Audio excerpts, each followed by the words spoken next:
Hi friends, welcome to my channel.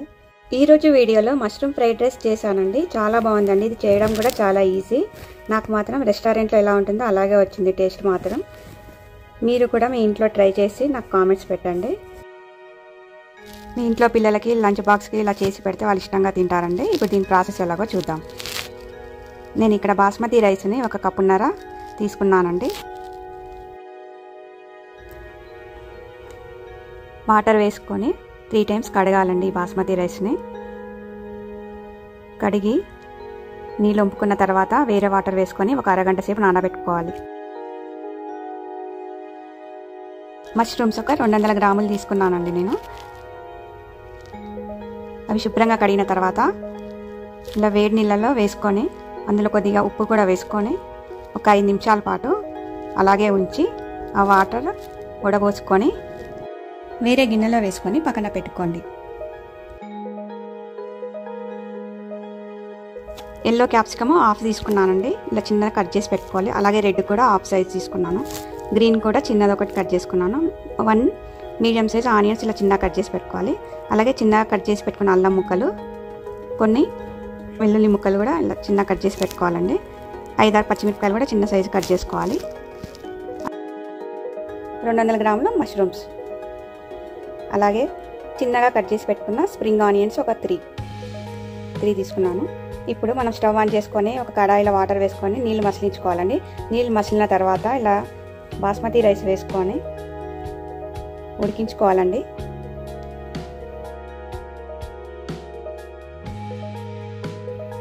అందులోకి కొద్దిగా salt వేసుకోండి.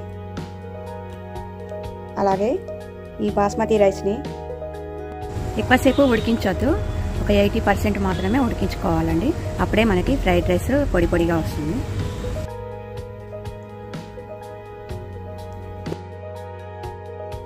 ఈ రైస్ ఒక 80% ఉడికిపోయిందండి. ఇప్పుడు స్టవ్ ఆఫ్ చేసుకొని ఇందులో ఉన్న వాటరు వడబోసుకోవాలండి. వడబోసుకొని రైస్ పొడిగా ఉండేటట్టు చూసుకోవాలి. ఆ తర్వాత స్టవ్ ఆన్ చేసుకొని ఇంకో ప్యాన్ పెట్టుకొని అందులోకి 3 స్పూన్ ఆయిల్ వేసుకోవాలి.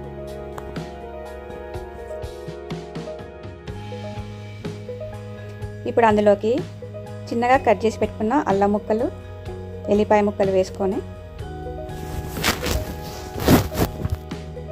ఫ్రై చేయండి.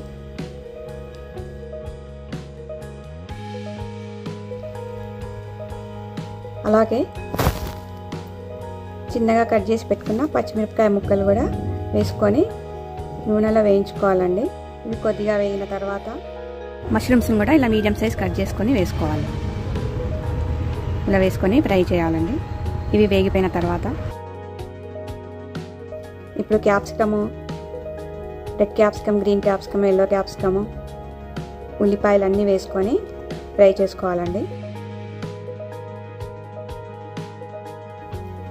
ఇలా కలుపుకొని మీడియం ఫ్లేమ్లో 5 నిమిషాలు ఉడికించుకోవాలండి.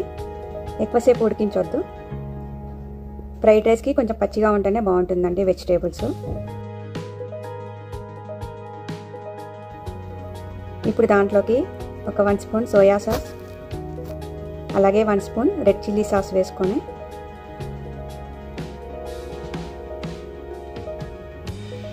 కలుపుకోవాలండి. ఇలా కలుపుకున్న తర్వాత అందులోకి మన ఆరబెట్టుకున్న రైస్ని ఇందులోకి వేసుకొని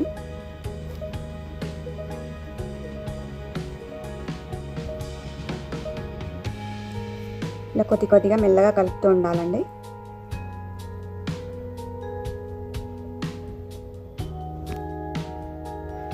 ఇలా మొత్తం రైస్ని కలిపిన తర్వాత రుచికి తగినంత ఉప్పు వేసుకొని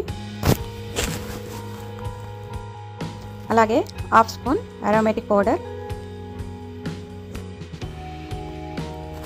అలాగే కొద్దిగా 1 స్పూన్ వెనిగర్, అలాగే పెప్పర్ పౌడర్ కూడా ఒక 1/2 స్పూన్ వేసుకోండి. ఆ తర్వాత స్ప్రింగ్ ఆనియన్స్ కూడా కొన్ని వేసుకొని మరొకసారి రైస్నంతా కిందికి పైకి బాగా కలుపుతూ ఉండాలండి. అప్పుడే మనకి ఫ్రై మంచిగా అవుతుంది.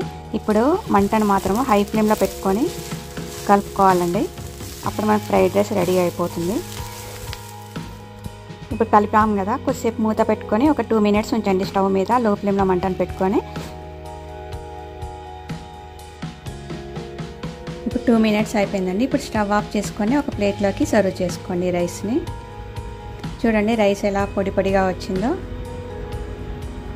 ఇందులో ఏమీ లేదండి, నేను చెప్పిన పదార్థాలన్నీ వేసుకొని చేసుకుంటేనే మీకు సేమ్ రెస్టారెంట్ టేస్ట్ వస్తుందండి. ఇప్పుడు స్ప్రింగ్ ఆనియన్స్ కొద్దిగా కొత్తిమీరతోటి గార్నిష్ చేసుకుంటే మనకి సేమ్ అచ్చం రెస్టారెంట్ స్టైల్లో ఫ్రైడ్ రైస్ మనకి ఎలా పెడతారో అలాగే ఉంటుందండి. టేస్ట్ చూడడానికి కూడా అలాగే ఉంటుంది. ఇందులో వెజిటేబుల్స్ ఎక్కువసేపు ఉడికించొద్దండి, కొంచెము పచ్చిగా ఉంటేనే బాగుంటుంది ఫ్రైడ్ రైస్కి. అంతే అండి, మరొక వీడియోతో నెక్స్ట్ వీక్ మీ ముందుకు వస్తాను. నా ఛానల్ కనుక మీకు నచ్చినట్లయితే please subscribe, like and share చేయండి, అస్సలు మర్చిపోవద్దు.